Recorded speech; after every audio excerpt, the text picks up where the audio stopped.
He stood above the rude din of the swordsman's affray. He stood and he watched and he waited the moment to bring his great halberd. He reached out to strike the attacker. He watched the foe fall. His lips curled in a sneer. Then he pulled back to see yet another die in the hands of the dark.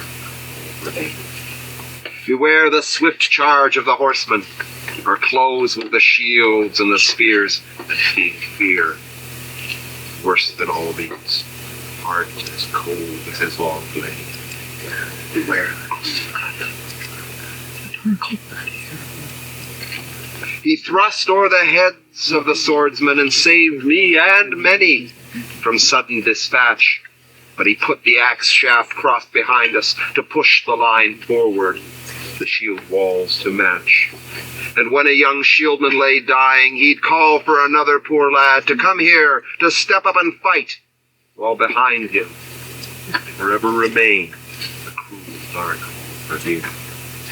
We waited and listened and counted as more of us fell, and our own turn came near, to step up and fill up the gaps in the shield walls, ahead of the reach.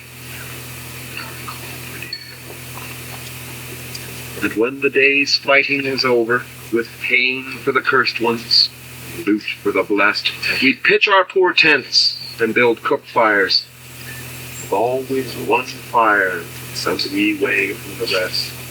And there he would sit, dark and silent, not sharing his meat, or his loot, or his cheer, but eating, then finding the file for his long blade. It was only a lull.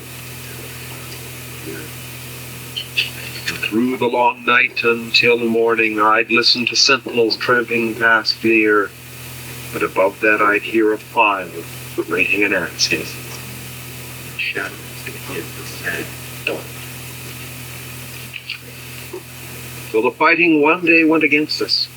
The shield wall was crumbling, our line swept away. I stood with my mates, all surrounded, and watched as the dark man's long halberd would play. But the foe was too strong, and they closed him. One halberd against many with sword and with spear, as he'd watched the sad ends of the shieldmen before him. So we watched the sad end of the dark one's fear.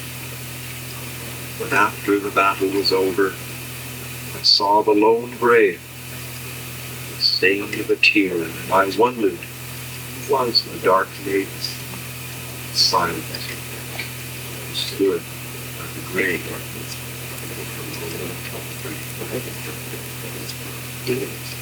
What to do? Very nice.